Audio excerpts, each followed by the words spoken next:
All right, guys, we got a new section to the America Happens website called the Whistleblowers Forum, where you could go on there and anonymously or using your name post anything that you want and contact other whistleblowers to talk about what's really going on out there. All right, guys, welcome to the latest Blood Money episode. I am here in DC, working the streets, covering the USAID stuff, and all the change that's coming down the pipeline due to the Trump administration. It's certainly been an exciting few weeks or a month since Trump came back into power. And today I have an incredible guest named Greg Chu. How you doing, sir? Good to see you, Ben.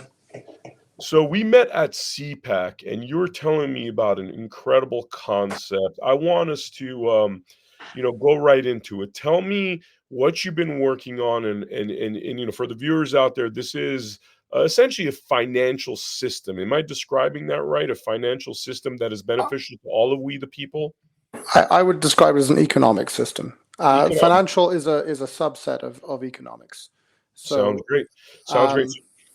Dive right into it. Tell me, what have you been working on? Okay, so in very simple terms, when you think about the world that we live in today, the economic world we live in today, the world where we make our lives, how we pay for goods, how we're paid for the services we provide to other people, whether that's in the form of a job or a service or however we do it, that system is completely fractured, and the fractured pieces are even further fragmented. And the people who get to make all the money are the ones who connect those fragments and those pieces together. And not only do they get to profiteer from that, they get to profiteer in an outsized way relative to the actual value they provide. So, for example, this is where we talk about having rent seekers, and they have the ability to monetize that connectivity in a way that actually is very reductive. It's a huge tax on our productivity. And it goes further because when their reach exceeds their grasp, which it did in the great financial crisis of 2008, the global financial crisis went around the world because they were all playing the same game. Greed overcame reason. And rather than these people lose their jobs, the companies go bankrupt, they were considered to be too big to fail. And by the way, it's not just about banking. This has happened with airlines. This has happened with transistors, all kinds of industries. We've said people are too big to fail, too important to fail. No matter how badly they behave, we will bail them out. And the way we bail them out is we print a ton of money. This is the other great tax upon human productivity. So you have this corporatist regime, which is not capitalism. Capitalism, remember, is I win, you win, we win. It's the tide that raises all boats in the harbor. Corporatism is the one that allows some people to have much, much bigger boats than everybody else at the cost of everybody else's wealth and well-being. So this is the corporatist agenda here that says we're too big to fail, we get to do what we like, we get to abuse our position that controls the fragments and the access to and between those fragments. And then on the other side of that, you have the state, the ever-growing monolithic state, like a cancer that has to be cut out and cut down over and over again because it keeps regrowing. But it can't be funded from income tax and all the other taxes that we have. So what we do is, as you've seen in the States, how many trillions of dollars are you guys in debt? Sadly, 38 trillion was last time I checked. Right. So that's all being paid for by your children, my children, our grandchildren, our great-grandchildren. We're stripping out their ability to do this, and this is how it works. So they print this money, and people talk about inflation being consumer price index and consumer price index. Producer price index and consumer price index. It isn't. Inflation is literally what it says on the tin. It's money supply. You are inflating the amount of money that has been printed. When I started off as a trader, it was $480 billion in the M0, the narrow band of money calculation for the US Fed. I think today it's something like $8 or $9 trillion, or am I wrong? It could be a lot more than that. I haven't looked in a little while, but it's completely out of whack. No, I think it was actually around $19 trillion, thanks to all the COVID spending and everything else. Yeah. Sorry, I haven't looked up that number in a little while. But what happens is, when they talk about economics in mainstream media, they talk about the CPI and PPI. And so you have monetary inflation here, PPI and CPI here, and you look at it and think, but hold on, the price of consumer goods hasn't really gone up that much. It's gone up 6%, 8%, 10%, 4% in each year. And on an accumulative basis, that is still massive. But the reality is the transmission fluid to slow monetary inflation, translation into CPI and PPI, is us.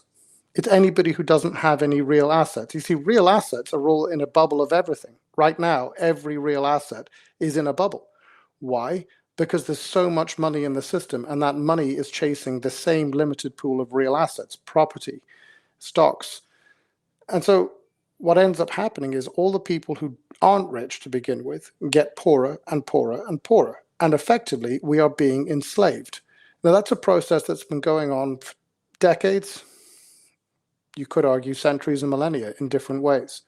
But ultimately, that's what I'm trying to change. That's what the team and I are all trying to change. I've spent 24 years of my life fighting this, what I call the enslavement of humanity, because that's exactly what it is. Enslavement is not about whips, chains, and the brutality that we think of when we think of the term slave. Enslavement is dependency. It's forcing someone to be on their knees and stay there. Yeah, I mean, we've talked a lot about the Federal Reserve System and this, some people call it usury-based system with high interest rates, where people are, most people have just enough to get by, but not enough to prosper. Another thing we've talked about is historically there's been a American system of economy. There was a gentleman by the name of, I believe, LaRouche, who was a pioneer to this in the 70s and 80s. Actually, one of Reagan's favorite consultants. Believe it or not, he came up with the Star Wars concept that he pitched to Reagan. And whether that was a psychological operation or whether that was a real thing, definitely, Soviet Union came down during Reagan's time. How much of that goes to credit goes to LaRouche. But the long and short of it is that he introduced this American style of economy, which is embedded in our history, which is a prosperity-based system versus the City of London style economy, which is more of a keeping you in this perpetual state of slavery system. And what happened with this LaRouche guy was that via City of London, they made him out to be this really bad person, anti-Semite. Media blasted him and pretty much removed him from the equation because he seems to have been a threat to the bankers and the powers that be. So we know that information. But that's the story of the American that's the American independence. Yep. You and I talked about this at CPAC. I said to you that the American War of Independence wasn't really a war of independence. It was a civil war. And what separated the two sides, the side who won were on one side of the Atlantic, the side who lost were on the other. So you then had an independence, but in reality, it was libertarian capitalist Englishmen against the ones who wanted to preserve the old order and wanted to keep hold of power in London. And your example there is exactly the same thing playing out all over again. Because you've got the libertarian capitalists saying, no, we should actually open the markets. We should deregulate as much as possible. We should educate people to make rational choices. All of the things that we should be doing in order to have a functioning society. This is what we need to do. And a libertarian capitalist doesn't want to limit somebody to their potential relative to where they were born, who they were born to. The English system does. A lot of people think that I have a posh English accent, but actually English posh people know that I don't. Grew up in the Middle East. My father's English, my mother's Irish. I'm not part of that clique, and I never will be, even though I've gone to the right schools and everything else. Ultimately, it is still like that, and in America, you still have an attitude that's really positive, that's really embracing the opportunities that come your way. I say that the biggest difference between an American and a Brit is yes and no. Americans invariably say yes to something. Brits prefer to say no. It's funny. I got to mention this. I spent a lot of time in Europe in the 2000s, traveling through England, Germany, France. And that's the thing I kept hearing is that in America, you guys embrace failure because you try until you succeed, like your classic Abraham Lincoln story, runs for office 3 times, loses the first 2 times and becomes president, And that's what they admire about us. But where in Europe, from what I understand, is like if you try and you fail, it's not like you get to go at it again. It's like they just mock you, you're a failure or whatever, and that mentality, from what I was told, is, what holds them back. It's a big part of it because in America you have bankruptcy laws that basically say you get to re-roll after a year. In Europe, very much so the Germanic countries, and England is part Germanic in its mentality. The idea that you would welsh on your debts is abhorrent. They don't see fault flowing both ways. So who's at fault, the borrower or the lender? The lender knew what they were lending money for and to whom they were lending the money. So they were aware of the risk they were taking, and no doubt the interest rate reflected their view of the risk. Ultimately, the deal that was done between borrower and lender reflected that balancing out of risk. But we like to pretend on this side of the Atlantic that the lender had no moral or logical bound of risk. It's rubbish. They did. But somehow or other, this goes to the heart of what's different about America. Why you had the American War of Independence, as you guys call it. It was about that differential of mentality. It was, and you can make it as simple as saying one side likes to say yes, the other side likes to say no. But within the American system, there is an understanding that borrower and lender came to a deal in the marketplace without a gun to either one's head, and both bear some responsibility for the end game. In Europe, we put all of the blame squarely on the individual, and that's a huge impediment to any kind of entrepreneurial activity as well. In Switzerland, for example, I had a guy tell me that I explained that doing what we're doing, we lost our family home. That to keep going through everything that we've been through, to keep getting up off the canvas, has damn near bankrupted my family and I. And the idea that I would be sailing that close to the wind was abhorrent to this Swiss guy who worked in the blockchain world, to such an extent that he said, "I can't trust you anymore." I said, well, "Why?" He said, if you are struggling to pay your bills, then you're not a good man. And that mentality, he expressed it in a very open, autistic way, because a lot of people in this industry are like that. But that is the mentality that actually really holds Europe back. I mean, Europe's got 322 million people, more people than the USA does. In theory, it has all the advantages. The USA had to build from scratch, basically, at the end of the 1700s. In theory, Europe should be the superpower, but it isn't. Why isn't it? And it's all of these things. It's a class system that holds people down. It's an adherence to subjugation. It's the idea that ultimately your birthright matters more than your capacity. Like almost like a caste system. It sounds a little bit like a caste system. It is. In England, your class is not determined by how much money you have. It's what title do you have. If you don't have a title, what rank was your father in industry? Was he the CEO or director of a major bank or major corporation or a general in the army? And then it would go down to, when you stop going through the family aspect, it would come down to you. Which school did you go to? Which university did you go to?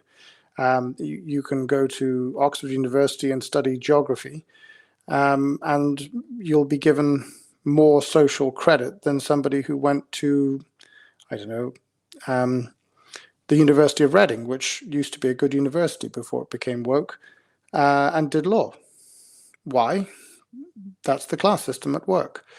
The kid who got 3 A's in his A levels in a comprehensive school against the system, despite the system, that's a public school, what you guys would call a public school, is given far less credit than the guy who went to what the English would call a public school, but what you would call a private school, who had all the best teachers and all the best opportunities and still only scraped 3 B's. Wow. Look, you know the whole story about Tommy Robinson. Or maybe you don't know the whole story. None of us know the whole story. But why can Douglas Murray say things but not Tommy Robinson? Yeah. Well, the answer is really simple, because Douglas Murray has the right background. He's allowed to say these things. He's an intellectual, one we frown upon. God forbid that any of us should turn out like that. I mean, it's awful. Hmm. But we certainly can't have these plebs saying things. I mean, no, we can't have plebs calling out the court system. They're not educated, not of the right class, not the right sort of chap. That's the mentality that has put Tommy Robinson in jail for a civil matter. Not just in jail, in a high security prison full of terrorists. He's almost like the J6 story for the UK. High security prison with terrorists for a civil insurrection. And by the way, he's also in solitary confinement. Not that Nigel Farage, the person that people in America think is the hero of British politics, he regularly turns on Tommy Robinson in order to make himself look more mainstream. I've heard, by the way, and I want to get into really the company that you're working with and stuff, and what you guys are doing. But before we do that, I mean, I've heard Nigel Farage, like Elon Musk, hasn't been too happy about him. Is this the reason why? Because he represents himself as sort of a, the freedom guy over there, a Trumpian type character. But tell us about the reality. Well, if he is to Trump as an ant is to Trump, the guy, he did have some principles around standing up against the EU SSR, as I prefer to call it. Other people call it the European Union. But he did stand up against them. He stood up against them in the European Parliament. He was elected into the European Parliament repeatedly, and he was a thorn in their side and a very good speaker. He shares that with Mr. Trump. That's it. I think beyond the argument that countries should have self-determination, he has nothing to offer, nothing to say. Most of his policies come out of a poll.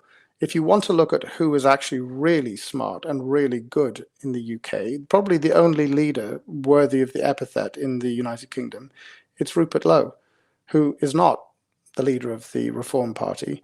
In fact, the Reform Party is not just led by Nigel Farage, it's owned by Nigel Farage.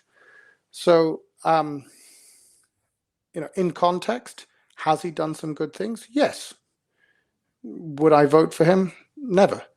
I mean, look, you've got Boris Johnson, who's probably the greatest idiot to ever grace number 10, and that includes all the Labour people.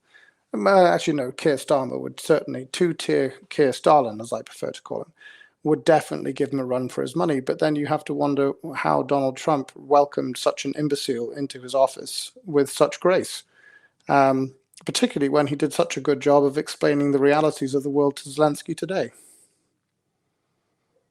Yeah, I was hoping that would be a little bit more spicy, because Kier is definitely, I mean, I've seen what he's done to the United Kingdom. I've seen what a pushover he is.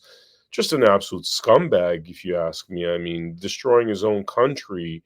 Not a semblance of England left. I mean, seems like it's going to be pretty much another Muslim country the way it's going. It is. So the Islamic vote controls Labour. And Hmm. because Labour are the ones in power, the Islamic vote controls the agenda. Ultimately, what did Tommy Robinson expose? He exposed the systemic rape of hundreds of thousands of white girls in towns all over Britain. Mostly white girls, not all, mostly white girls, mostly British white girls, by men from Pakistan. He exposed the fact that a boy was hounded and his family threatened over a fight in a schoolyard in which the truth was grossly misrepresented in order to make the immigrant Muslim boy look like the innocent one and the white indigenous boy look like the aggressor. In actual fact, the accounts that Tommy Robinson secured as a journalist, asking people questions who probably didn't know he was recording, evidences a very different story. And for publishing that, he was put it was decided by the Attorney General, a political appointee in a political position, that he had so grievously breached the court order to suppress the free speech of that publication that he would go to a maximum security jail and be in solitary confinement in that maximum security jail, allegedly for his own safety.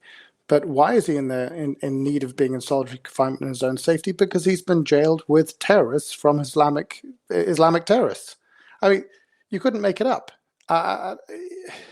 There's so many things you can't make up. I mean, as a journalist, you must know this, that sometimes you must feel like George Orwell was just, he just didn't see how big this would be. None of these guys did. When you look at fiction, the only fiction that seems to come close to describing our present reality is Idiocracy, and that is terrifying. Yeah. And I hate to say, man, I married a Brit at one point, which was the biggest mistake of my life. I'll be straight with you, other than the 2 kids we have. And I was telling you that story about, that situation, how my documentaries were made into child abuse, according to the UK courts, because I was exposing them. I was exposing their corruption about what they do. And they pretty much told me that they're going to arrest and extradite me if I speak another word of it, because they were very unhappy that about 5-6 years ago I was releasing documentaries that showed this level of corruption. But doing the research, I realized Tony Blair basically started this adoption industrial complex where healthy British parents were having false accusations thrown towards them, their children stolen by the CPS of England, given to a lot of the time gay couples, and this has started with Tony Blair.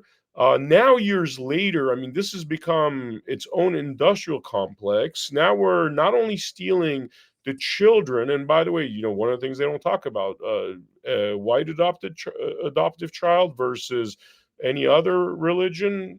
Most of the time they want whites, even if they're not white. You know what I mean? They don't talk about that because, they say that's racist, but that's a fact. They want to take healthy white children from healthy parents and sell them off, literally. Child trafficking, child sales, whatever you call that. And this was started with Tony Blair.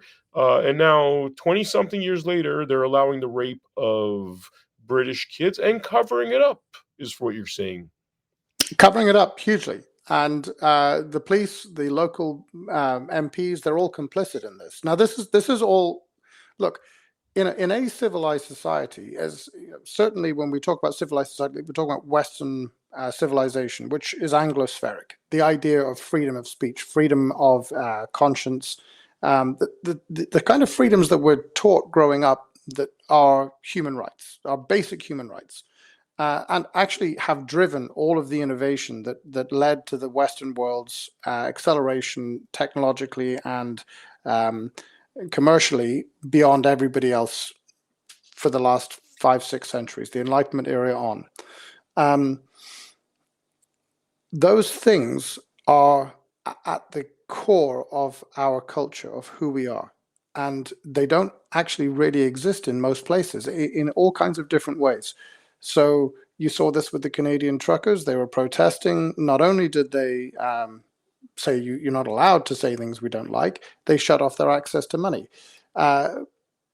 What are we so frightened of that we can't have a debate in the public space? That is what the whole idea of freedom of speech should be, that I could disagree with everything you just said and say, Vem, that's appalling. How dare you say that? Well, how dare you is a terrible expression, because it always means that you're trying to bring emotional judgment into something without an actual debate. But forgive me. I could turn around and say, well, actually, Vem, I've seen statistics that show that those numbers that you're quoting are wrong. So how did you get to your numbers? We could actually talk about the points in such a way that we would arrive at an enlightened state for both of us. We shouldn't be frightened of somebody saying things we don't like. I tell my children this all the time. Be sure to read things you don't agree with, because it's only through reading things you don't agree with that you can test the things that you really think. And more than that, you need to know what the enemy thinks. I still subscribe to, I used to have about 13 or 14 subscriptions when I was a kid, boarding school in England. And I had The Economist, The Times, The Telegraph, Financial Times, the Spectator magazine, and so on. And I got rid of all of them over time, apart from the Financial Times and the Wall Street Journal. And I'm getting rid of the Daily Telegraph because it's become the newspaper of the neocons. It's a bit like the Washington Post, I guess, now. Why do I keep subscribing to the Wall Street Journal and the Financial Times? Simple. I need to know what the enemy are saying and thinking. And they are. They're making it very obvious. I mean, their entire anti-Trump, anti-MAGA, MAHA agenda, the drive they have to shut down any kind of debate, it's all right in front of us. The other day, there's a big movement in the UK at the moment amongst farmers to push back against inheritance tax, which is really a tax that tells you are a subject, not a citizen. Okay, you've died, you now owe the state money, even though you paid tax all through your life. That tax in the UK they want to impose on farms is going to destroy farms. It's going to destroy family farms. It's going to enable big corporations to own farms, to own our production centers, but not families, not people who really care for the land, care for the animals, want to do a really good job because it's their passion. It's something that has been handed down over the generations. No, they want to give it to all the big corporations. And I was saying to one of the guys who's writing about this and protesting that they just don't care. They don't need to care because you're too small a number of voters. And frankly, if you really want to understand what's happening here, this is not about the Labour government in the UK. This is about the intellectual center that drives their agenda. That's the World Bank, the World Economic Forum. I was in Davos earlier this year. I had the MAGA, dark MAGA hat on. Nothing better in the world for separating wheat from chaff, let me tell you. But all of that stuff, they're not hiding anything anymore. It used to be that you would have to read deep into things to understand what the agenda was. Now you don't. The agenda is being published right in front of our eyes in plain language. They are saying, last year, they came out saying, we should stop farming in the West in order to meet our net zero obligations. This is all absolute lunacy. This is, I mean, when I describe these people, I say they are anti-human. I said this to you earlier about Zelensky. Zelensky needs to get the message. The anti-human people are out. The ever-war people are out. This is now the pro-human party. The uni party of Republicans and Democrats, they're out. MAGA MAHA is a uni party of the people, for the people, by the people. It's what America began as. And it's America finding this out again and coming back to this origin point for American culture as it diverged from British culture is this. It is exactly this. A government by the people, for the people. So we know that, like, it's, these kind of like monarchy, the centralization of finances. This is part of the issue, because when they centralize it, they decide what to do with our money. And this is part of the issue. We've seen what they've done with USAID when they control the funds. I could be a Christian. I'm an Armenian Orthodox Christian. I don't want my money being spent on making worms into transsexuals. I don't want my money being spent on trying to make, whatever, give $1 million to Pakistan for their LGBTQ community. When I'm walking down the streets in this country and there's potholes in the ground, homelessness, veterans, not being able to find shelter, I don't think we should be spending money on BS, right? And that's what it seems like is happening. Yeah, but fundamentally, this is what the whole tax system does. So I touched upon the two biggest taxes. Tax number one is corporatism. Tax number two is socialism. Okay, so corporatism is what says that certain players in the economy get to control all of the fragments and access to the fragments. And because of that, they have an outsized ability to make profit relative to what they actually do. And when they screw up and get greedy because their reach exceeds their grasp, which it does every 15 to 20 years, everybody else has to pay the cost through the socialization of that risk. And the socialization of that risk is done by money printing. On the other side, we have the socialist totalitarian state, to which Ronald Reagan said, the 9 scariest words in the English language are, I'm from the government and I'm here to help. The whole mechanism, everything you see in Europe, why has Europe gone dark? Why has Britain given up on being the home of liberty that it once was? because the answer to every problem has become the government should do that. The government can do this. And it just keeps creating this ever bigger monolithic state. And ultimately, the government is not the one that you elect. It's the one that runs the administration. And this is what you've seen. You're seeing this play out right now. Trump's first term, he got absolutely nailed to the wall by the real government of the United States, the unelected officials that run everything around it. What he's doing right now is culling that. Now, you might argue, and you could argue well, that there are going to be repercussions from this. There are going to be failures within the system. But what you'll end up with is a state that actually works for the people. And that's the way around it needs to be. So the third type of taxation is income tax, and all of the things that go around our personal taxation. So all of the money you make, you have no accountability within the system for that, because the people who work for these government departments think they have the right to this money. They think they have the right to distribute it as they see fit.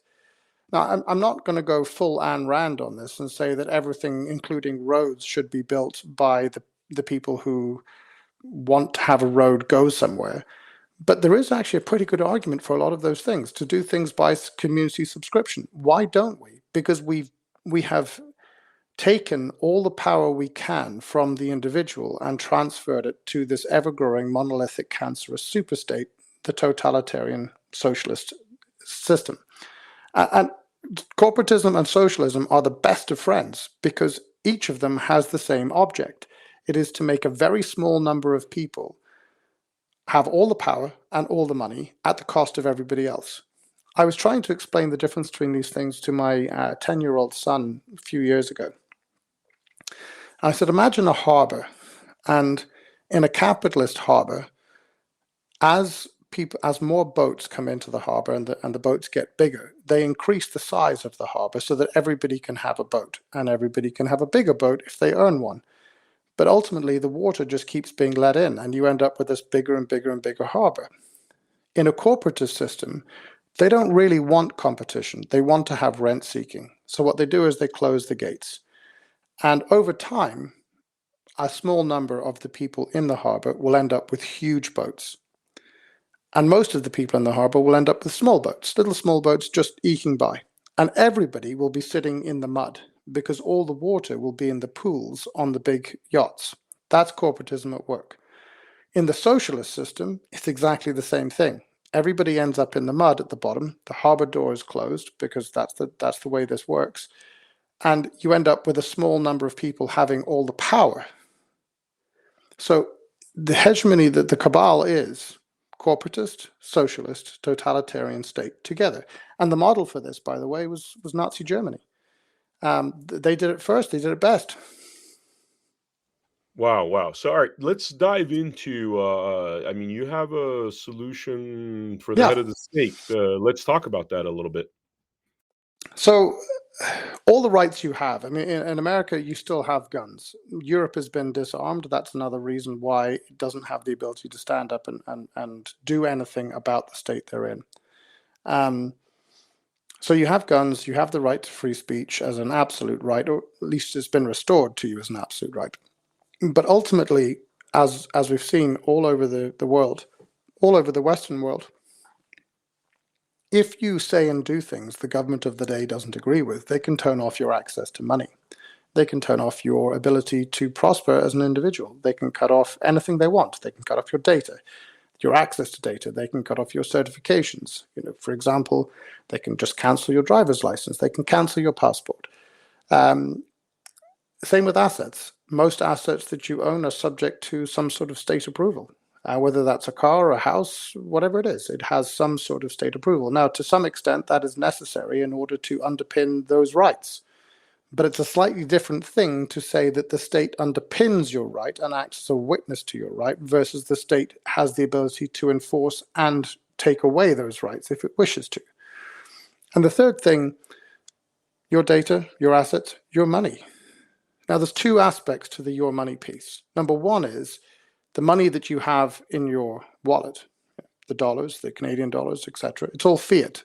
And the best person to read about this isn't any of the intellectuals. It's none of the economists. I mean, Milton Friedman, Thomas Sowell, they're brilliant. Hayek, etc. Fantastic.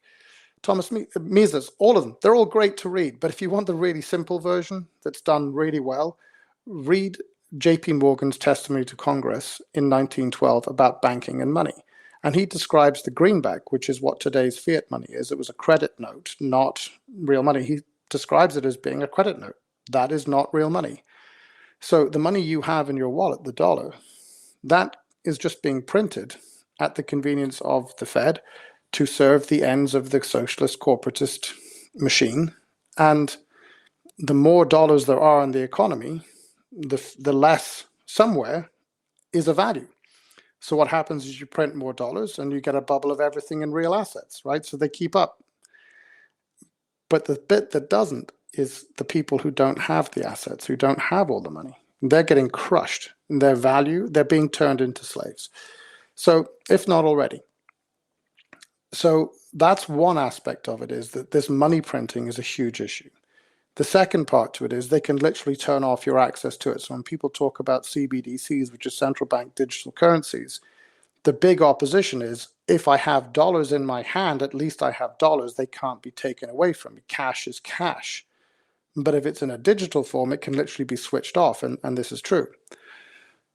So this is really what the whole story of Bitcoin and Satoshi was all about. It wasn't what you see in the press today, what you see people talking about, Michael Saylor, etc. That's just the number go up. That's the Bitcoin version, as I call it. What it did was it took an incredible proof of concept, not for blockchain, which I'll come to in a second, but for what real money is and how it can be created. And it is just a proof of concept. And it turned it into essentially a manipulated number go up machine that, just like the corporatist socialist system that Satoshi Nakamoto was writing to remove power from, they want to do the same thing. It's this Shanghai billionaire argument. And the Shanghai billionaire argument, of course, is that the US Fed should print billions or trillions of dollars in order to buy what is allegedly a hedge against monetary inflation, Bitcoin. So that's like saying you're going to chase something through a train station that you'll never catch. It's ridiculous. But their object, all the people making those arguments, is to turn themselves into the Shanghai billionaires at the cost of everybody else. It's a zero-sum game. Satoshi's innovation was, historically, as per JP Morgan's testimony to Congress, cash was actually like a representation that could more easily be traded and moved between people of gold. The gold that underpinned that dollar, that pound back in 1912, was the stronger economy of the two. That was literally backed by, the cash was backed by the gold at the central bank. So you couldn't print more money. You couldn't just magic money out of thin air. The pound notes used to say that the Bank of England promises to pay the bearer the value of whatever the denomination was, along with the code that proved it was that £5 note or that £10 note. And the gold was literally in the Bank of England to back it up. So that's what JP Morgan said real money was. It was money backed by gold. Satoshi Nakamoto's great innovation with Bitcoin was to say, but hold on, there was no industrial value to gold at this point in time. It was purely an instrument of money. So why? What does it do? Well, you can prove what it is really easily. It's malleable. It's fungible. It's actually pretty tough to extract. It's pretty, the risks are high. The workload is high. So what you're really doing is you're proving that you have done some work to extract value from a finite resource. And you can only create more of that by, as my one of my team members says, Craig Everett, by blowing up a star. So big effort, right? So Satoshi's idea was, well, hold on, if you create a competition to solve a cryptographic puzzle, then whoever does that can be rewarded with a Bitcoin. And in the process, what you're doing is you're creating real money. And he was right. If you think it through, the logic is absolutely unassailably correct.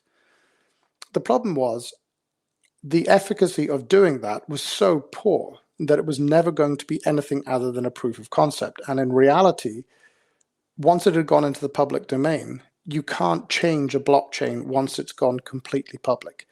A blockchain done correctly is sustained by all of the people that mine it, all the people that support it, all the distributed computers that are involved in it. So let's say you want to push an update to the chain. Every single miner has got to implement that change or the system forks. And then you have a break and you end up with this continual process that you don't actually have a cohesive system.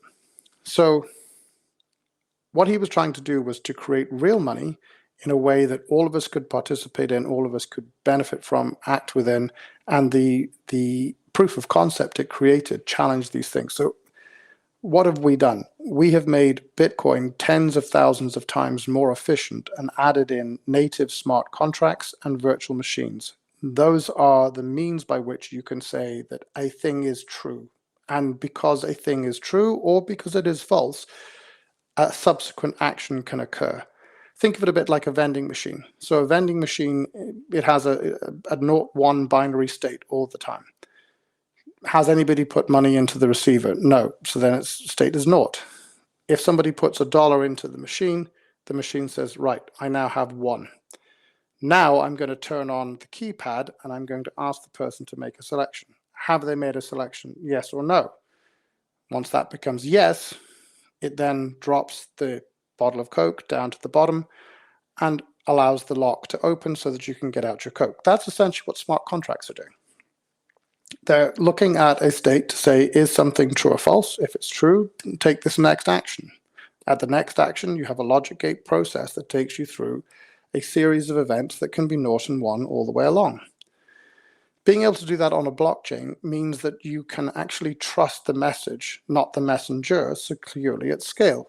That is massively significant relative to what we were talking about earlier, because remember I said our entire economy is fragmented and fractured. It's fragmented into national blocks. It's then fragmented into industries and different access pathways and all the rest, all of which reduces our productivity because it excludes most of us from being a fully enabled actor within that context. And means that all of our work has to go through one of those gateways and pay a tax to whoever it is that controls that particular gateway. With this, you can actually change that. For the first time, your work can be yours. The profit of your work can be yours. Your money, your assets, your data, they should all be yours. And it's made possible in creating an open resource layer that nobody owns, nobody controls, but anybody can use. You allow all of the infrastructure, all of the disconnected pieces that we currently have to suddenly connect. And you create this open space in the middle that nobody owns or controls, so anybody can do whatever they want within. Your money is yours, because this is not fiat money that's created by the central bank printing money and then representing it on a ledger in a bank who we trust because they're regulated, etc. I'm not saying we shouldn't trust banks either. Don't get me wrong. I'm not one of those anti-bank people. I think they have a huge role to play in the future too. Not in the way they do now, but in a different context. So you end up with a system in which you're able to trade with everybody else freely, openly, transparently. Your money is yours, your data is yours, your assets are yours. Ideally, all of these things come together in what I call the internet of economics. We have an internet of data, which is where we exist at the moment. So we're using it right now. We need to move away from that for the good of humanity toward one in which we have an open architecture for us to operate as independent economic actors. And once we have that capacity, the state has to ask us for permission, not vice versa. We are who we are. Our identity is ours, regardless of who wants to take it away from us or not. Our money is ours. Our assets are ours. This is the true emancipation that democracy is a sleeve for. Democracy, to some extent, is illusory unless you own your own data, unless you own your own assets, unless you own your own money. And maybe a lot of people don't realize the extent to which they don't. But I think the penny has been dropping for the last 10, 15 years. I think people are really beginning to understand this. And when we were trying to raise money, and it's very hard to raise money for a project when you tell the venture capitalists, no, we will control nothing. Literally, we will control nothing. We will build this thing. We spent $25 million getting here. We've accessed a ton of really good open source things that cost tens of millions of dollars more and brought it all together, and we're going to give it to the whole world for free. That doesn't sell well with venture capitalists who love the corporatist story of we're going to corner the market like this, and we're going to be the pass-go ticket on the monopoly board, and we will control the board. So I was being asked, what kind of people do you think would like this? And I joked and said, well, everybody who thinks that when you go racing, you turn left, which Californians don't get, but anyone from the southeast states of the USA will definitely get. They may not like it, though, because they think NASCAR is about more than turning left. But they asked me to refine that further, and I said, well, if you'll excuse the frank language, it's everybody who started to work out how fucked they have been and would like to unfuck themselves and maybe do some fucking of their own. I love that. That is awesome. Give us more details. I mean, how does it work? How does it differ from, the things that we've heard? Bitcoin. Tell us more. Well, Bitcoin, like I say, the Satoshi Nakamoto, who wrote the Bitcoin white paper, that white paper is probably one of the most profound documents in documented human history.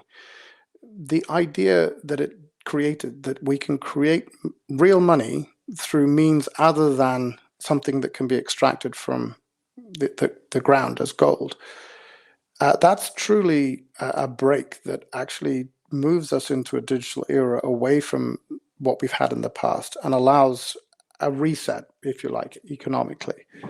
The problem is it's so incredibly inefficient and so incredibly slow. It's a proof of concept, and it could never evolve beyond being that proof of concept, because the moment it went public, everybody who mined it, like I said earlier, they all have to update the program, and anybody who doesn't update the program ends up forking the chain, and then the whole thing begins to fracture. So it has changed tiny amounts, almost nothing in all of the time. When Larry Fink from BlackRock, by the way, says he thinks that the coding of Bitcoin can be changed, he's right. If they get to 51% control of the mining, he's right, they can fork it. And that's actually a lot of what's going on. 90% of all the Bitcoin that's minted right now is going to 5 accounts. And there's actually a fight within those 5 between China and America. Massive amounts of money have gone into dominating mining in this way. But if I wanted to buy something from you using Bitcoin, and remember, the Bitcoin white paper, everything is in the heading. It's marvelous. It's a peer-to-peer electronic cash system. Peer-to-peer means me to you. So if I wanted to buy something from you using Bitcoin, let's say you're a coffee shop vendor and I want to buy a pack of cigarettes, a Snicker bar, and a coffee. By the time the transaction has actually confirmed, I will have smoked all the cigarettes, drunk the 4th coffee, and be on my 2nd Snicker bar. It takes 10 minutes for the transaction to even get into the hopper to be confirmed. It takes hours to actually settle the transaction. This is not something that can be used in any commercial context. In addition to that, the cost of the coffee, the pack of cigarettes, well, maybe not in DC, but in most places, the coffee, the cigarettes, and the Snicker bar, the cost of those would be exceeded by the cost of making the transaction happen. That isn't money. That's real money, but it doesn't really work. Now, a lot of people made an awful lot of money from Bitcoin's price going up. And if you look at it, it moved from cents to dollars, pretty big jump. But it went from there up into the thousands, up over 100,000. Nothing, not even the tulips of fame from Holland. Nothing has done this before. Nothing has gone from fractions of a penny to hundreds of thousands or to $100,000 ever. That jump has never occurred. What's driving it? Manipulation. So if you own a ton of Bitcoin, which a really small number of people do, it is massively profitable for you to drive up that number, know when the market has topped, and begin to create bad news stories that drive the price back down again. And then it gets to a certain point and you start to accumulate it. And then you start telling really good stories about where it's gone. And then you get a new high. And then you break that down until you get down to just below this one. And then the previous high. And then the people who bought in above here begin to panic and it really pushes the price. It's all manipulation, all of it. And it has made some people extraordinarily rich. Now, those very same people, as part of this game, are the ones who've put $95 billion into so-called layer twos. Layer twos are basically people saying, okay, so Bitcoin is a square wheel. Let's pretend it's not. Let's pretend that we can shave some of the angles off by re-centralizing. So instead of having a peer-to-peer electronic cash system, we have a peer-to-crypto bro-to-peer electronic cash system. We've reinstituted trust. The whole point of blockchain is it removes the need for us to trust a third party. We can transact with one another and we can trust the message, not the messenger, securely at scale. That's blockchain technology in a nutshell. By putting the crypto bro into the middle, the layer two, as they like to call themselves, we've destroyed that. And so it goes on. You've got all these other distributed ledger technologies coming out, and all of them, we did a video about this on Rumble. It's called the Garden of Eden problem. Look it up. It's Internet of Economics on Rumble, Garden of Eden problem. And we talk about it at length. Every single one of the so-called blockchains out there, they're not. They're controlled. They have masters. Solana, Hedera. Hedera are very blunt about it. You know, they have a foundation and they have members who are the actual nodes. That's still centralized. You can make all kinds of arguments to justify it, but that's what it is. And that doesn't mean that it's not legitimate.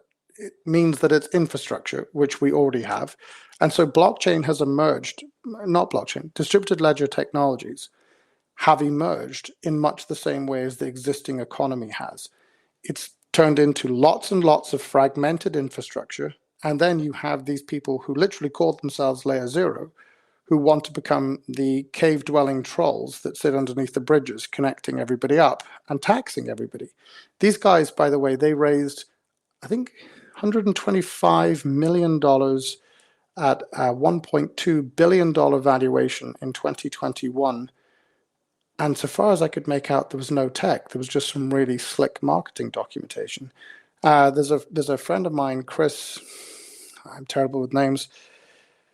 He's actually a CFA. CFA is kind of like being a doctor in any other field, a PhD. A CFA is a chartered financial analyst. They're the top people in the finance world in terms of their knowledge and ability. I'm just gonna give you his name. Give me a second to look it up, because he wrote about this and he's actually made a film about this that's coming out in the near future, and it is brilliant if you want to understand what's really happening. Chris Galazio, Galizio,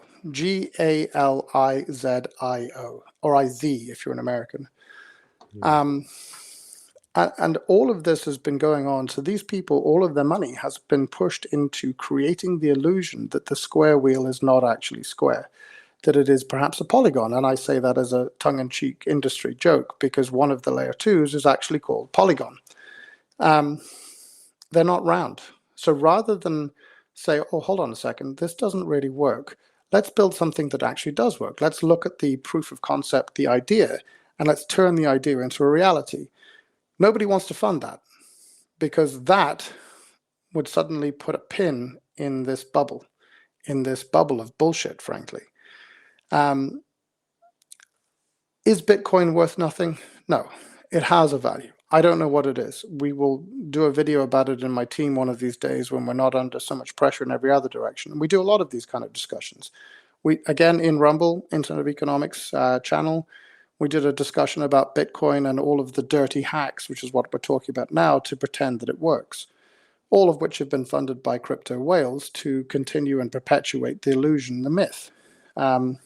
The reality is, yes, you can pretend to pay for a hotel room in Bitcoin, but not really, because actually it's a whole series of intermediaries, many of whom are no longer regulated or audited, pretending to be effectively banks. And there are some banks and there are some major financial players in there like Visa and MasterCard. So yeah, you can pretend to pay for something with Bitcoin in a hotel, but you're not. You're working off the same system that we've always had. So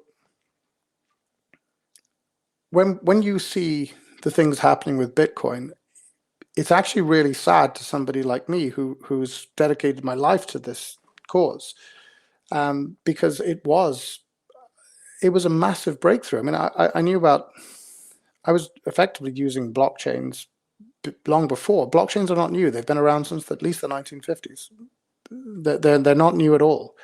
I mean, if you want to understand a blockchain very simply, it's like if you were standing in a room and there's 100 people in the room and everybody has the same sight of something that's happening, that everybody in the room has a pen and paper and can write down, them gave Greg an apple. And you could go around the room and check that everybody had the same note, them gave Greg an apple. If you weren't in the room and you knew 100 people that were in the room said, all 100 people that were in the room said, them gave Greg an apple, would you believe that you gave me an apple? Absolutely. That's what blockchain is about.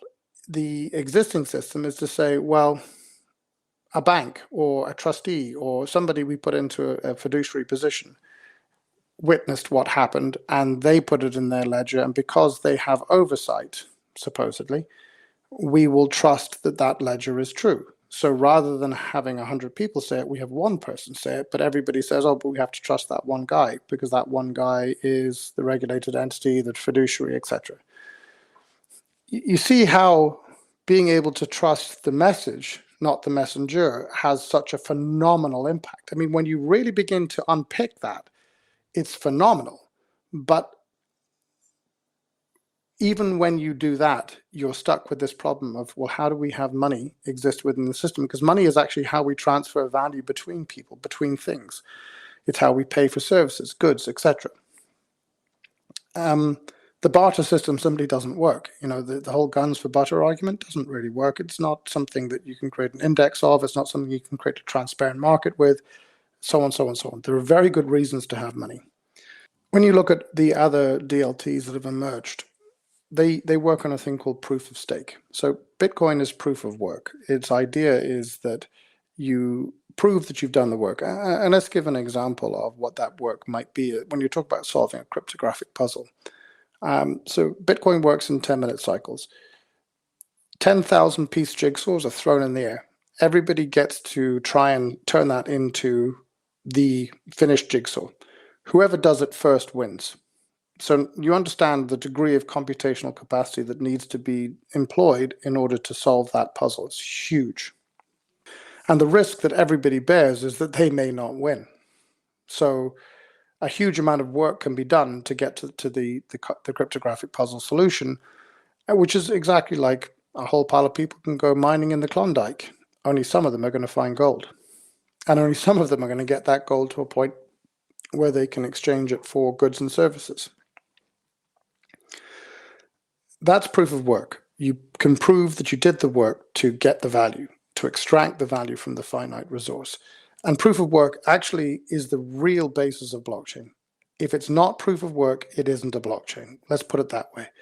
So with that, with a proof of work system, you can absolutely trust the message, not the messenger, securely at scale. The at scale part is the real issue when it comes to proof of work, which I'll come to in a minute. What you also see is what's called proof of stake chains emerge. Now, I refer to these as the Dorothy chains. So, you know, the way Dorothy clicked her heels together 3 times and all of a sudden she was back in Kansas. Same thing. You can just magically create money out of thin air. Now, Ethereum, which probably most of your viewers have heard of, Ethereum was a proof of concept for how to create state channels, smart contracts and virtual machines on chain. Remember, I gave the example of the vending machine. That innovation was Ethereum's. Again, another proof of concept. Again, cannot, did not, will not evolve. But they made a shift from being proof of stake, a real blockchain, to being proof of stake, a fake blockchain. But worse, they became anonymous proof of stake. So proof of stake is a bit like saying you have a group of people who are providing consensus in a room, just like the 100 we gave earlier, but certain ones will have more votes than others because they have more stake. And in a room where you can see what everybody has and you know who's voting for what and how and why, that's actually okay. It's not the worst thing at all. In fact, it can be a very good idea that within a group of people who know one another, that's everybody knows what the cards in play are, you can act with a fair degree of trust in that context. Anonymous proof of stake is and I love doing this with people. I say, would you ever work for a company where you don't know who the managers are, you don't know who the directors are, you don't know who the owners are? In fact, you literally get your orders handed to you by a little anonymous piece of paper each day. Would you work for such a company? And nobody I've ever met said yes. That's anonymous proof of stake, because you don't know who is deciding what, why, in what forum. None of these things will you know. And this is where, again, you see massive collusion. You see this happening in all these proof of stake systems. And sometimes it's very obvious and overt, like with Solana or Dfinity. Sometimes it's hidden, as with Ethereum. But it's the same thing in the end of the day. That doesn't really remove the need to trust the messenger. You still have to trust the messenger somewhat because they're all infrastructure. There are control functions in there everywhere you look. Every single one of them has got some kind of a control function. I refer people, if you want to do a long form discussion on this, go to that Rumble channel. There's 3 hours of video, Craig and I talking about this, another 2.5 of Craig, Ulf and I talking about this. These are huge, huge issues with whether or not we're actually using a blockchain. So, when I came to DC the first time for the DC inaugural ball and the second time for CPAC, I kept saying to people, the ones that are surrounding the Trump administration right now are fake blockchains, fake exchanges, pushing jokingly fake money. And this is not going to go well. Because right now, with the Trump administration, you have the opportunity to go down the road of an economic reset, to really embrace blockchain properly. But the people driving the agenda are the ones who like the meme coin, the very same meme coin that brought millions of people in and then stripped their money out and transferred that to the people who promoted the coin in the first place, just like it's been doing in Web3 crypto for the last 15, 16 years. This is not how you get mass adoption of blockchain. And blockchain and cryptocurrency are two very different things from crypto. Crypto is like the cancerous love child of the two. And its object is always about number go up. It's about being a cryptographic betting slip, which the insiders will always win. The house always wins. And a few punters make enough money that the story gets out that this is a way of making quick, cheap cash. And so people keep going to the casino. So look, rather depressingly, that's where all of the money that's gone into this industry has gone. It's really tough, but it's got to change. And what we built, like I say, is Bitcoin made tens of thousands of times more efficient with native smart contract language, grown-up native smart contract language, not the child version that is Solidity that you see in Ethereum. Great proof of concept, but Solidity is a terrible programmatic language full of opportunities for hacks. We actually adopted Sophia and Fate from the Eternity blockchain. The guy who founded that, very smart guy. He was known as the godfather of Ethereum. He was Vitalik's advisor. And he told them Solidity is rubbish. So in 2018, he raised $200 million in order to build a proper virtual machines. And he made them open source. So we adopted them. And they're brilliant. I mean, they genuinely are brilliant. They have self-testing mechanisms to prove that they work.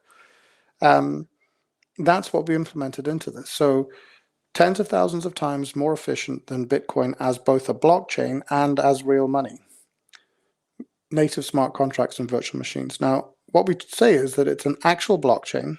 Remember, our definition is that it has to be a proof of work system to be an actual blockchain that actually works, because we can do 300 transactions per second. Now, that might sound small to you when you listen to some of the numbers that are talked about in the market, which are almost all done in a purely academic context and not in reality. But our number is a real world number, and it's faster than Visa's real world number. So that gives you some idea of what we're talking about here. It takes 3 seconds to confirm a transaction. Count out. Sorry, think about how long it takes. If I wanted to buy a cup of coffee off you, I have to pull the $5 note out of my pocket, out of my wallet, hand it to you. You then put it into the till. That's what, 5, 6, 7 seconds? If I do a transaction using a Visa card against a terminal, 7 to 10 seconds. In our system, a $5 transaction is done and dusted in 3 seconds.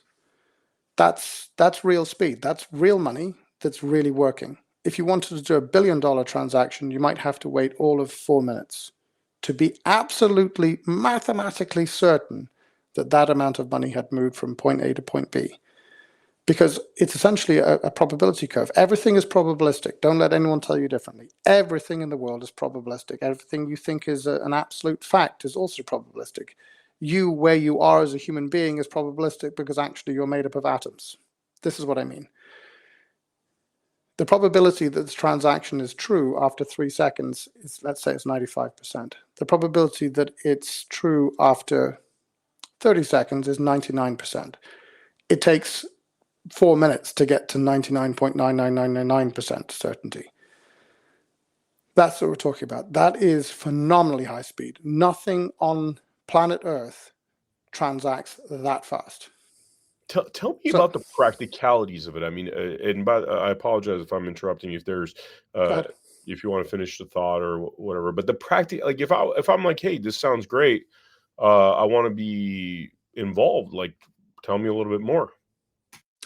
Okay, so we did a lot of things that people don't like in the blockchain or the crypto world. We did all the engineering first and the marketing last. Most of them do it the other way around, and they never actually get to the engineering. So the whole thing is actually built, it's running. And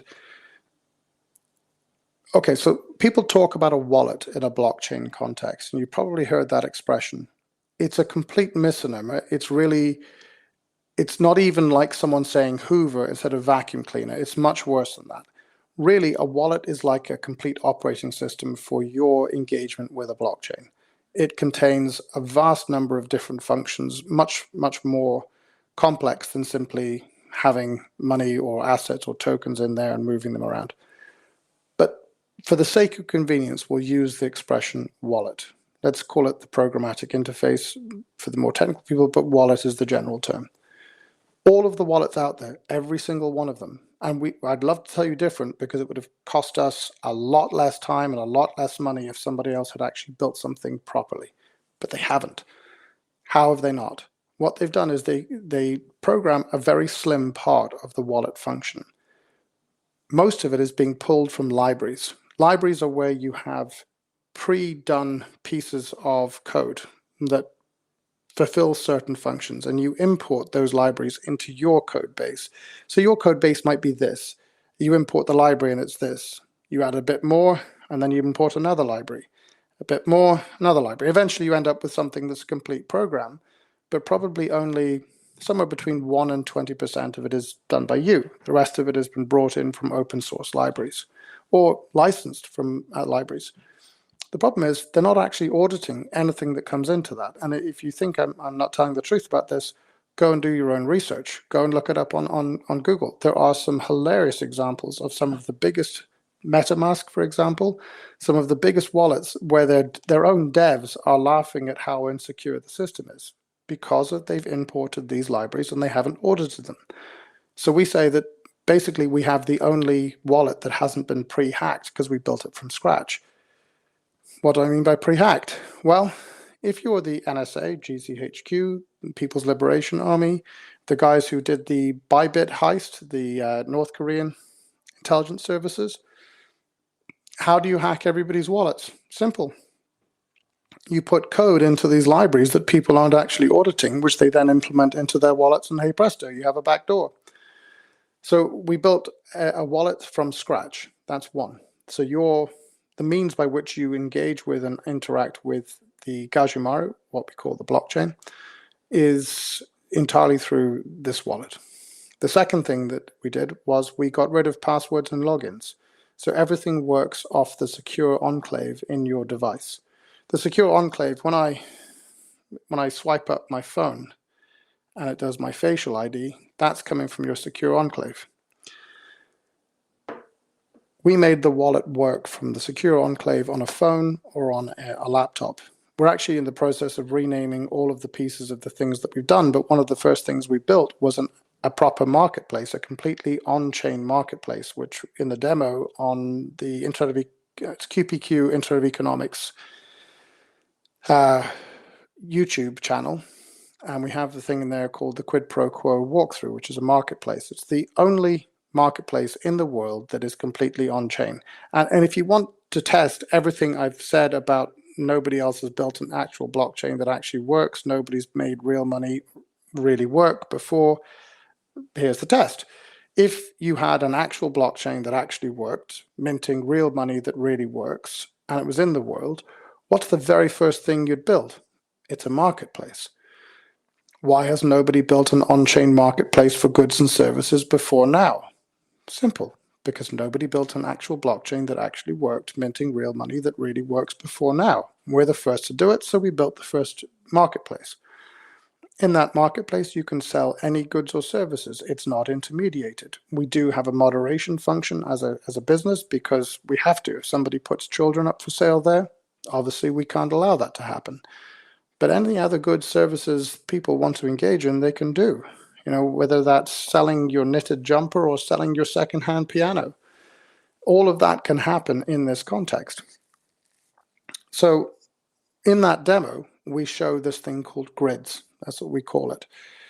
Now, grids is the capacity to transact me to you over the Internet of Economics, as we call it, in such a way that I'm transacting from my secure enclave to you. And in fact, as we evolve this will become air-gapped. Air-gapped means that the device that I engage with has no connection to the internet. Everything works off optical signals. So all you need is a camera and a screen.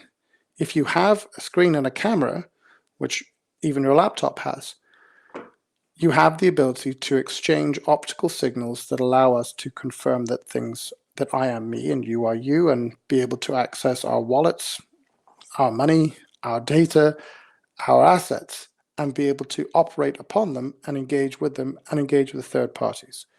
That's all in this walkthrough demo that's on YouTube. Very neatly set out. It's not sexy. It's me doing a talk. I'm literally talking over a series of screenshots, but it's 20 minutes of your day if you want to really see what the future looks like. It's right there. Wow. So okay. You talked about people using their computers to basically mine, and as opposed to having, some kind of farm system set up, this is something that anybody could do. Could you elaborate on that? Yeah. So I've talked about a couple of things along the way in this conversation. One of them was that this is a chance for a complete rebuild of our entire economic system, a reset. That's one aspect.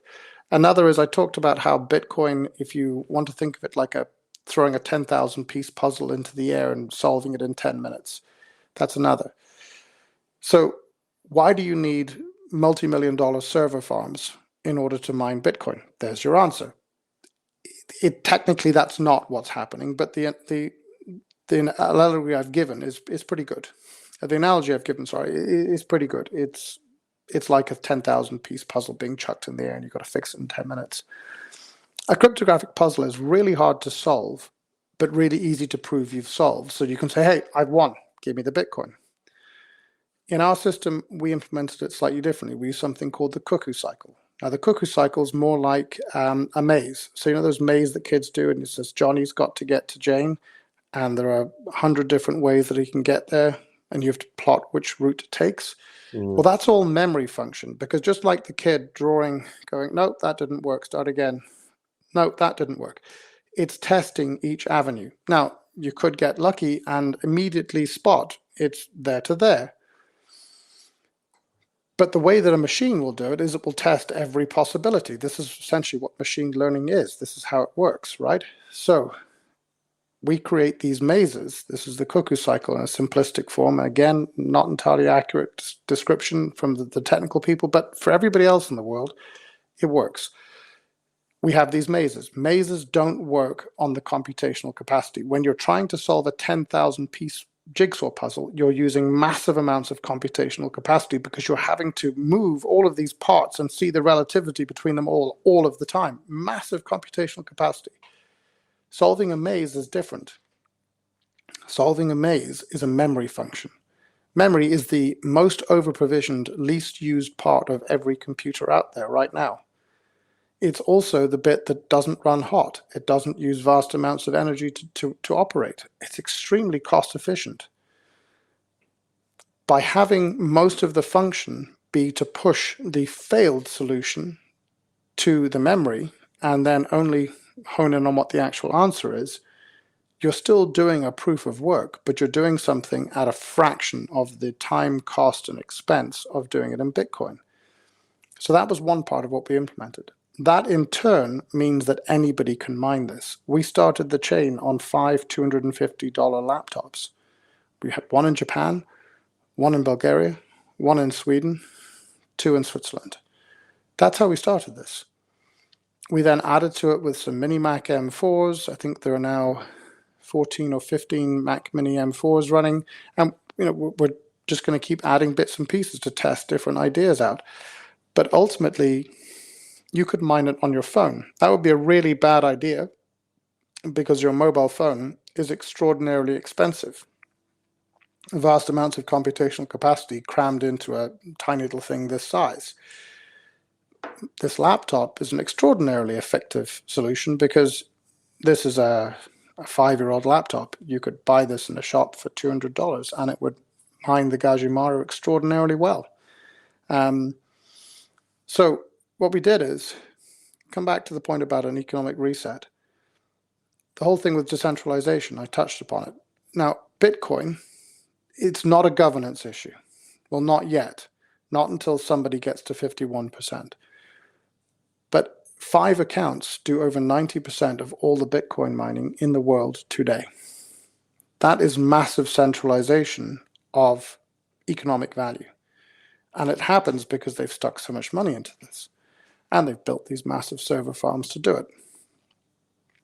Funded in no small part by the likes of Larry Fink and BlackRock, who think if they get to the control point of 51%, they can actually change how Bitcoin works. Anyway, that's a whole other day's discussion. Our system, we've built software that people can install on a Mac, a Linux-powered Linux operating system computer, into a PC, Windows-powered computer. They install the software. They go to the Gaju markets to get the mining license to apply into it. All of these things, all of these processes we're working through right now to make us as automated and slick as possible, so millions of people can come in and do this. And our idea is really simple. Until we finish building the chain, we have to keep pushing updates to the chain on a weekly basis. We can't do that if it goes public, because like Bitcoin, we will suddenly have to have everybody, which we have no control over, adopt the same updates. So the solution, while we're still building some of the further pieces into this, which people will love, by the way, because the things that are coming next are about being able to create any kind of infrastructure you want within the system, but also things like the restoration of personal data, but understanding that we live in a data-intense world and we need to do data analytics against scaled data sets. Data-rich digital assets, which means that we can have real assets come on-chain for real, not the fake thing that people are talking about when they talk about tokenization of real-world assets. That's nonsense. I can explain that in a minute. All of the adaptations we want to do before we can stop building the core, Groot, we talk about resource, infrastructure, platform, application. Resource is missing in the world. It's missing in the traditional economic world. It's missing in the blockchain world. That's the really key bit that we've built now.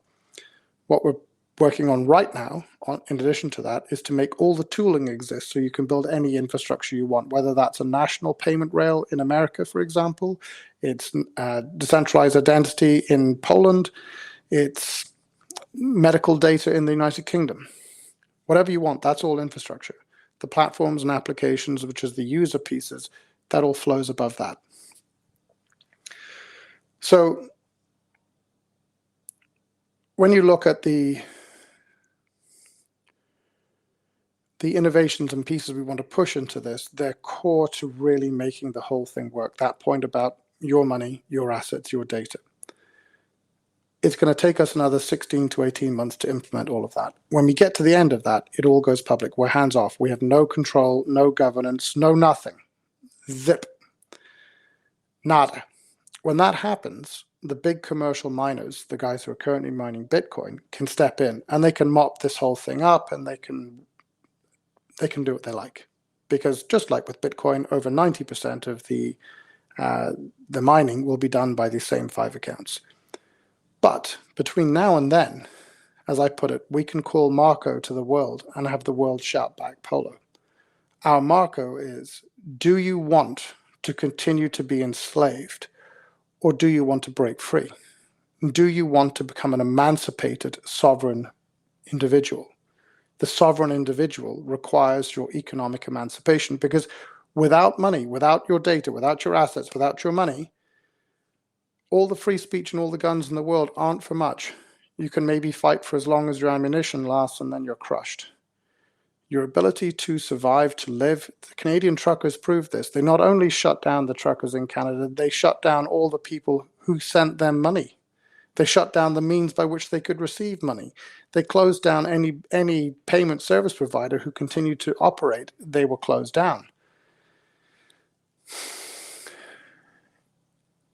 Our Marco is to say to the world, here is your economic emancipation. Take it.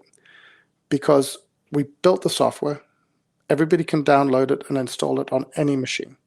And eventually we'll get this to work on gaming machines as well. Because the people who've been most screwed by the money printer aren't you and I. It's our kids, it's our grandkids. And they're the ones who are playing Xboxes and PlayStations, right? So we want to get this to them too. But once they install the software, we will then operate pools in the background, which allows us to make sure that all the updates we want to push to the chain are being pushed to the pools from us, because we're running the pools.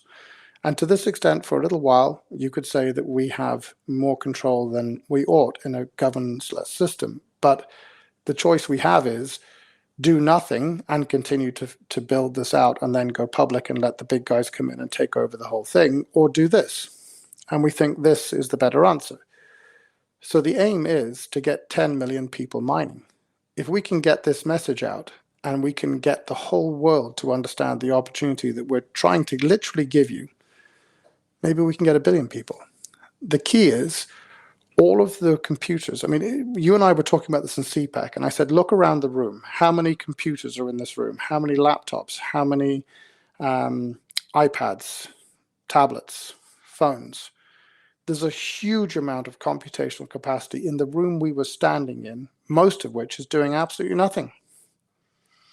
What, maybe 2-3% of the room were using their phone at the time that we were talking? Everybody else is sitting in their pocket. And that's true of a vast amount of computers around the world. When you go to work for the day, does your computer do anything? No. And actually, we're not the first to think of this. SETI was a program done in the 1990s where you could install a piece of software on your computer, and when you weren't using your computer, you just left it on. So are you saying, just so I could clarify this, because to be honest with you, some of this stuff is definitely complex sounding, but are you saying that your computer's running, basically creating money more or less? Yeah, your computer is in a computational pool, and the ability of your computer is being paired up and matched with thousands, hundreds of thousands, millions of computers around the world in order to compete for the prize. Now, what that means is that, and we will make sure that the pools are as competitive as possible so that everybody is getting something out of the system, okay? And what we're aiming for is that when we get to the point that the whole system goes public, access to mining goes open to anybody and everybody, is that those pools will become self-actualized and actually continue to improve, continue to get better, continue to get stronger, and they will be more powerful than the server farms. If we can get enough people to do this, this is real capitalism. This is I win, you win, we win. Because yeah, we're going to make $20, $25 out of every 100 that comes in. Because we're selling the software, we're selling the services. We have to deliver those services. We have to manage them and put them all together in the background. We have to do all of the marketing, all of the promotions. And so we're saying to people, look, we're going to spend about 60% of everything that comes in is going to go back out on customer acquisition, marketing, education, promotion. It's a huge expense. But if we can get the message out to everybody out there that this is the one chance. I mean, my wife said to me recently, we had a very difficult conversation, and I'd had a couple of threats made against me. And for a number of years, people have said that if I do what I'm doing, that someone's going to kill me. And she said, why are you not frightened of that? And I said, well, you've got 5 children. They come after you. Why would you put all of that at risk? And I said, look, in World War I and World War II, hundreds of thousands of men answered the call to arms and left their families behind, and they were fighting for nothing more than the ability to deny the Kaiser an expansion of his borders, to deny Adolf Hitler the ability to force the rest of Europe to speak German. That's a bit tongue-in-cheek, forgive me.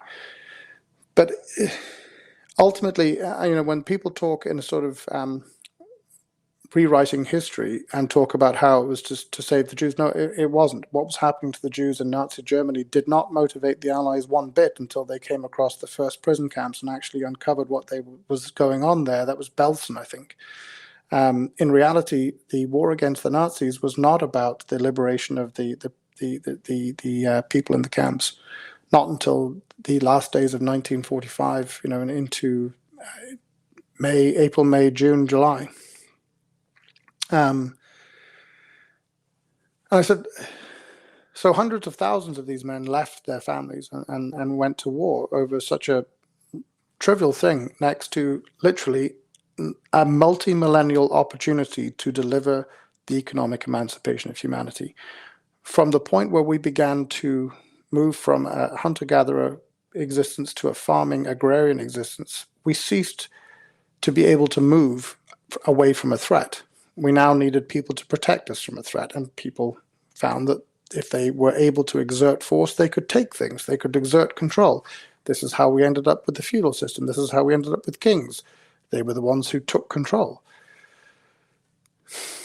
Everything from that period on has actually turned us into subjects. We are not citizens. We are not sovereign individuals, and we are not going to be that until we can restore ourselves to that state of grace of being economically sovereign.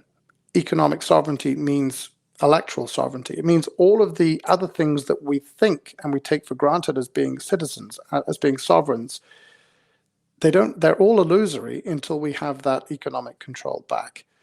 And that's what we're delivering. And I said, if I'm going to die for something, that has to be the most noble cause in the last 5,000 years, bar the story of Christ. And I should have thought about that. There are obviously religious stories you can tell that are of greater significance, but from a story about our economic subjugation and our economic liberation, what Satoshi wrote in his white paper in 2008 opened the door to a whole other potential economic universe for all of us.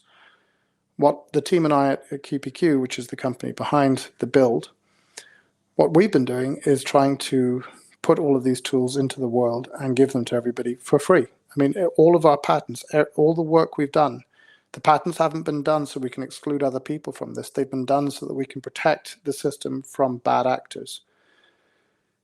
All of that is just going to be licensed into the chain for free. We're not going to have a foundation. Foundations are simply gateways for control. We deliberately avoided everything that would allow us to control any aspect of the chain's operation once it goes public. Like So nothing centralized, basically. It's all decentralized, for the lack of a better term. Yeah, and our object, as I say, if we can get 10 million people mining by the time we go public in Q3 next year, that's a win. It's a big win.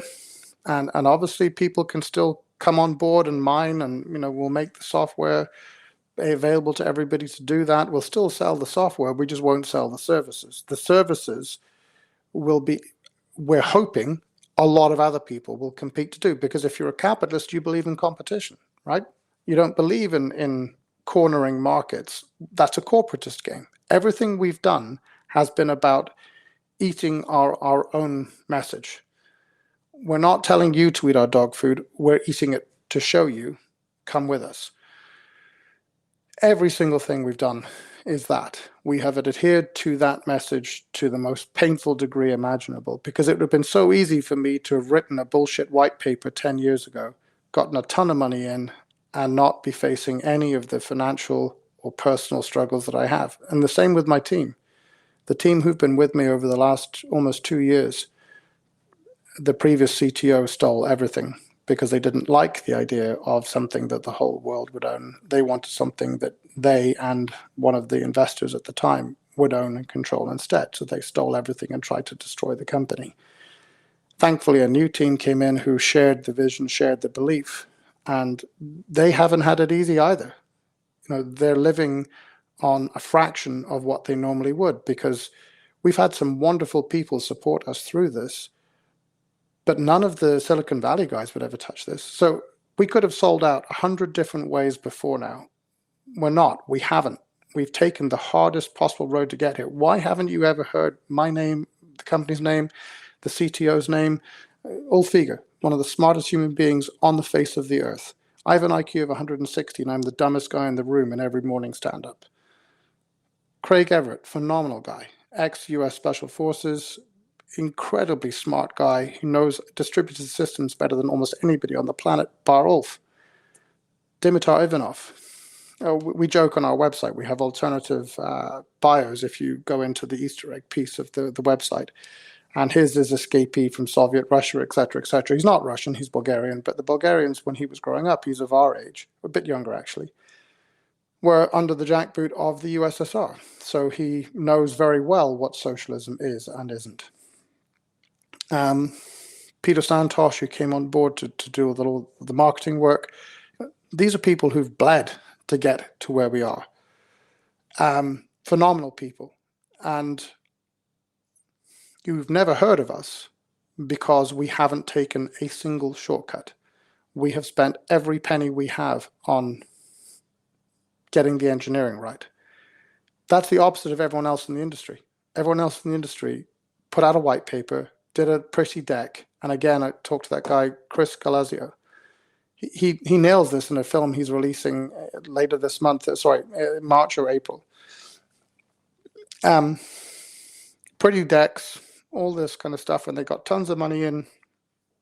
They didn't spend the money on building better engineered systems. All they had to do was create a clickable interface on Figma, for example. That got them the money. Then they spent their money building their community. And again, Rumble. You want to have a look at this whole thing. We talk about the industrialization of bag holding, which is the process of turning crypto assets into ETFs. And we talk about the same thing on that long form video, all the egregious horrors that are going on there.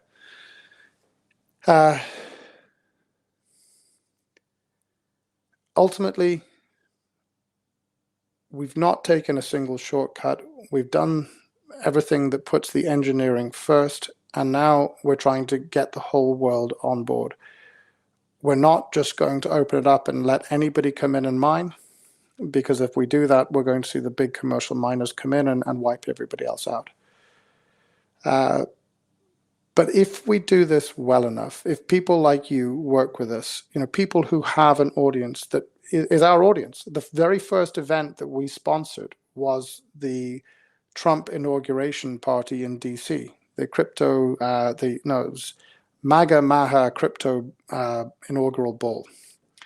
We sponsored that, our very first event, and we have a budget that would make a church mouse look profligate, because the whole MAGA Maha movement is, we said this earlier, MAGA Maha is about returning control, returning the democratic state to the people. It's government by the people for the people. So we sponsored that because actually that audience is one-to-one matched with our audience. It's all the people, like I said earlier, who've worked out that they've been screwed or are beginning to work out that they've been screwed and would really like to change things and would really like to restore some agency to themselves, would really like the state to work for them, not vice versa. That's our audience. And if we can get 10 million of those people on board, we win. All of us win. We get 100 million. This is phenomenal. 1 billion, that's it. Game over. We've changed everything, because the truth of it is they can't kill me and stop this. They can't kill Craig or Ulf or Dimitar and stop this. It's beyond them, because it's a movement. This is not about creating yet another business. This is about creating a movement for the economic emancipation of humanity. We have the keys. We want everybody to have them, and then we want to burn them. Sorry, I had to write that down. The economic, what do you say? The economic emancipation of humanity. Okay, so let's talk opportunity. What is well, first, actually, a question: legalities, because this came up when I was mentioning this to some friends who've obviously known about all these crypto scams. We've all heard. There was that Democrat, let's call him a gentleman, big, whatever, crypto fraud, a lot of crypto fraud. Let's talk about the legalities. What could you tell to the viewers out there that are concerned that this sort of thing is legit? What do you know about the laws? Okay, the laws on this are very straightforward in some ways and not in others. So when people talk about crypto, they're talking about what I would refer to as a cryptographic betting slip. Now, I've been advising the FCA in the UK. I was involved when FINMA were looking at, FINMA is the Swiss regulator, were looking at how they did token principles and rules. I've been in this space over 20 years in different ways. I'm obviously pre Satoshi, it wasn't in a blockchain context. A real money type approach. It was more thinking about how do we make the existing system slightly better. So I've been looking at the regulatory aspects for a long time. If you want to know how you regulate crypto, it's very simple. What laws do you have around casinos and gambling? Because that's what it is. It's not investment. All these meme coins, same thing. It's just a cryptographic betting slip. The people who run the casino make all the money. You can call that what I call it. You can call that caveat emptor. So I call it fraud because that's what it is. It's a bunch of people who know an awful lot more than everyone else does about what's really going on, then using that imbalance of knowledge to monetize. They monetize that imbalance of knowledge. And what they're actually doing is they're using very expensively refined and researched marketing. That's where they spend their real money, to create FOMO, fear of missing out. And they're getting people in, and there's a wave of cash comes in. There's no responsibility on their part. They just get to walk away, go down to the Lambo dealership and buy the Murcielago of their dreams. And if you look at it, most of that is pretty obvious. It just takes a second to come back and ask. So let's say, for example, if you were offering me an opportunity to invest in your company, I would be giving you cash in return for which there's an exchange of risk between you and I. I've given you some cash, which reduces your risk. I'm now at risk.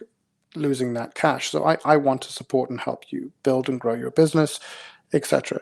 And if your business does really well, because of the work that you've done, that I've done as an investor and an interested party in it, then actually the price of the company should go up. The amount of dividends, which is the profit after you've paid taxes and everything else, should start to flow to all of the shareholders. So not only are you sharing risk, you're sharing opportunity and profit. With the crypto, the meme coins, there's no fair exchange here. All you're doing is you're buying a cryptographic betting slip and praying that the number goes up. If the number goes up, you want to make sure you get out fast enough so that before the thing goes back to zero, you've profiteered. And this is the story of the casino aspect of it. It really is a zero-sum game. I got very annoyed when a guy on a channel I used to be in described Trump's meme coin as a new breakthrough for capital raising, and was talking about how he was going to do a project to do with some absolute drivel and nonsense, and he was going to get it funded by a meme coin. And what did that actually mean? It was basically, well, I'm a crypto bro and I'm really cool. And if you want to be cool too, come and buy my meme coin and we can pretend that we're in the same business together, and I can pretend to high five you whilst taking your $100 and maybe another 100,000 people's $100 and run off into the sunset having built nothing, because there's nothing to stop me from doing whatever I want with that money. It's mine. I spoke earlier about the people that are advising the Trump administration right now, or seem to be. Fake blockchains. They're all proof of work. Binance, completely fake blockchain. Completely one-sided monetary, absolute joke. Fake exchanges. Binance again. Coinbase. Coinbase calls itself an exchange, but it's not regulated as one. An exchange is a multilateral trading facility. It has no such oversight. All of the funds that sit in Coinbase, all of the digital assets, all of the real money, Bitcoin, all of the fiat money, the dollars, the euros, the yens, etc., all of it is commingled with their own money. So if that thing goes bankrupt, poof, it's gone. FTX all over again. None of these things should be news to anybody who has an inkling about how any of this stuff works. It is to most people, because most of the stuff is sort of hidden in the background, but these are the realities. Fake money, so-called stable coins. They're even worse than fiat money, because you have to take a pinky promise from somebody that they have the US dollar reserves to underpin the so-called stable coin. So that's fiat money, which, as we've covered earlier, is printed on convenience. So it's not really retaining its real value. It's not, inflation is very much in play here. It's fiat money that you have to take the pinky promise of a crypto bro they actually have in some sort of liquid instrument like a treasury bill, and the representation they create online using Ethereum, which, as I've covered, is an extremely insecure system, should all be trusted with your money, your work, your endeavor. Absolute joke. So the most regulated of all the stablecoin providers is one called Circle. Circle are actually the good guys in this industry, believe it or not, but they can't get a big audit company to audit the fact that they have what they say they have. We have to take their promise. We have to take their pinky swear. No oversight, no regulation, no auditing. Those should be 3 colossal alarm bells ringing in everybody's ear, but they're not. Why? Because we're told through all the wonderful marketing, no, but we're good guys. We mean to be the best people you'll ever see. Blah, blah, blah, blah, blah, blah, blah, blah, blah. I'm on record time and time again. Anytime I'm ever allowed on stage, and by the way, I'm no platformed a lot because the crypto industry hate my guts for saying these things. The last time people had the bravery to put me on stage and talk about decentralization was in Liechtenstein. Go to the CCA Liechtenstein and you'll see me talking on stage. And on stage, I say very plainly, decentralization is a choice. People make all sorts of excuses for why we can't decentralize. We're working very hard to make sure that we're massively decentralized as quickly as possible. 1. 2, doesn't matter whether you think I'm the rebirth of Jesus Christ and that Craig is the rebirth of the Buddha. It doesn't matter. You cannot let anybody have the keys to that kingdom, ever. That is the whole problem. So, The crypto industry, Circle, as I say, they have an attestation as to what reserves they have. And that's the best there is in the whole industry. Tether, who are far bigger than Circle, they can't even get an audit company to do an attestation. These are the realities of what that industry is about. Okay. So when someone says they hear what we're talking about and they think illegal, you're right. This industry, the crypto industry, has done everything in its power to profiteer on the back of the promise of what blockchain could deliver and be. And it has abused that egregiously in order to hoover money out of your pocket and put it in theirs. Now, when it comes to Bitcoin, there is no issue with this. All of the regulations, MiCA in Europe, the regulations in Switzerland, the regulations in the US, they're all very clear on this. Where something is mined and there is no control function, it's not an issue. We're not selling you gajus, which is the currency of the Gaju Maru. When I say, Bitcoin made tens of thousands of times more efficient, that's what we call it, gajus. You're mining gajus. There's nothing, we're not selling you something. We're asking you to partake in this. What we're selling is software and services to allow you to take an ordinary computer like the one you and I are using to communicate and turn that into a mining machine. What's the risk? The risk is that you spend some money to buy the software and services, and your machine is working to provide solutions to the system. It's pretty small. Do we personally profit from it? Yeah, we do. Our company gets 20 to 25% of all the revenue that comes in will be our profit margin. I think that's pretty reasonable for the amount of risk we've taken. So question. I just want to. So now you're saying that the computers that are mining, this kind of farm of computers, of we the people's computers that are doing the mining, so that's creating value, and you guys are taking a 20 to 25% commission of the value. No. We're not taking commission. We're selling the software. How much is the software that you install? Software has cost us probably 6-7 months of development work. There's a whole pile of services that we need to put in place in the background that allow us to make sure that we're balancing all the pools. So we're trying to create as many pools as we can and make those pools as strong and competitive as possible. We have to manage all of that to balance them and make sure that everybody is getting a pretty fair crack of the whip, right? That's what we're going to do. Once we get within range of going public, we're then going to turn around and try and get people to operate their own pools without us. We want to step out of the system as much as possible and let the whole thing just go open. What is the cost of that software, though, the initial software to get people going?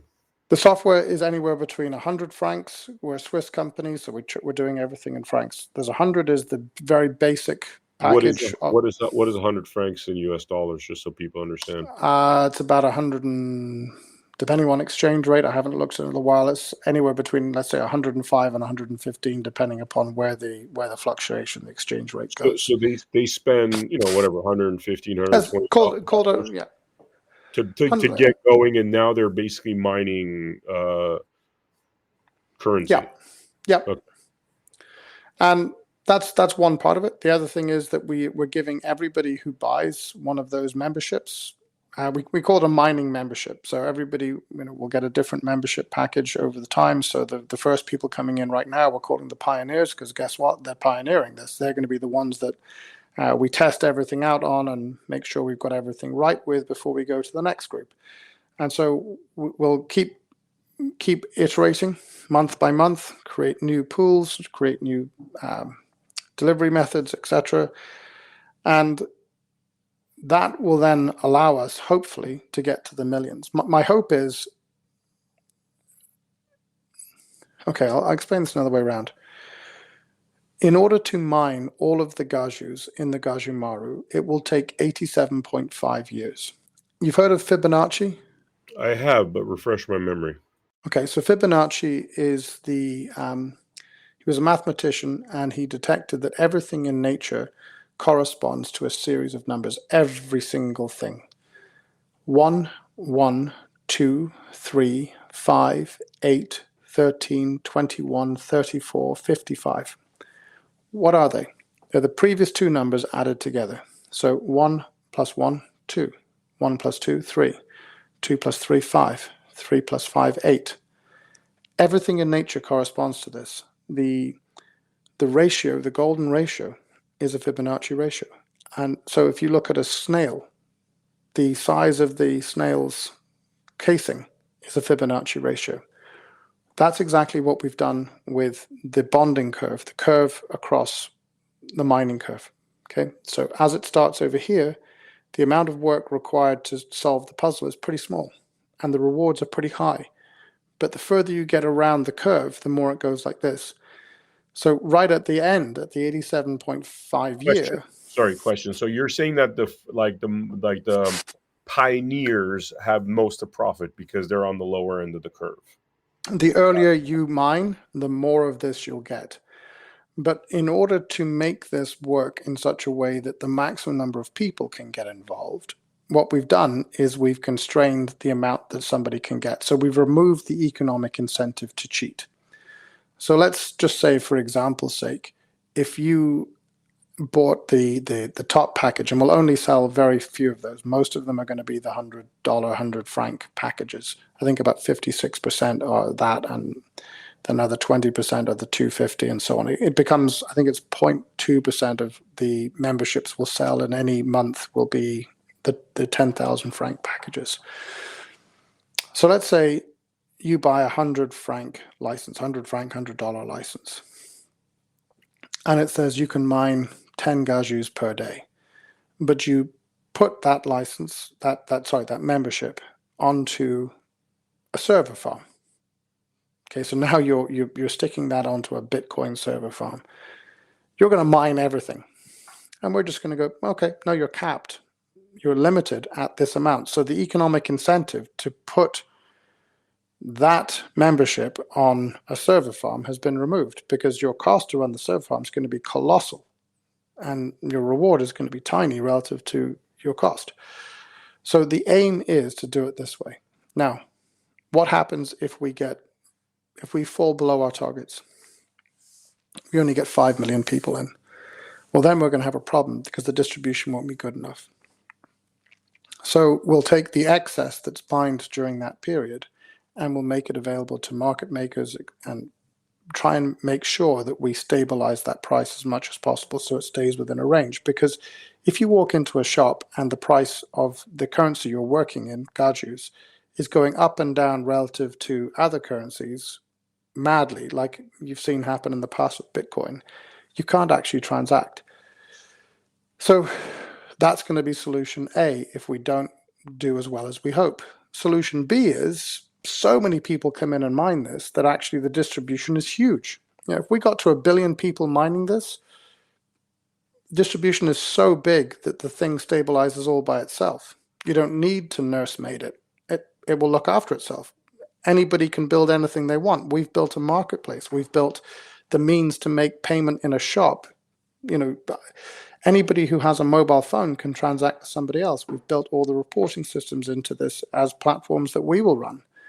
But everyone else can come and do the same thing. Like a guy asked me the other day, so how can I turn gajus into dollars? And I said, well, who says you need to? Because everything that you want to do should be possible within the context of the Gajimaro as well. But let's say you do.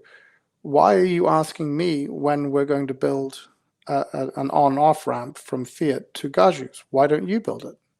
It's open. Nobody runs this. Nobody controls this. This is the whole point. Anybody can do whatever they want. If Citigroup were to turn around tomorrow and say, well, we're going to build the best on-off ramps to the Gaju system, and we're going to build a completely digital bank, great. Everything we're doing is about trying to make sure that this is decentralized as possible and it stays that way. We're getting to the cusp of 2 hours, and I think we're about to get into part 2. So for the viewers out there, this is part 1 of the interview with Greg, and we're going to actually now go into part 2. Stay tuned. America Happens Network.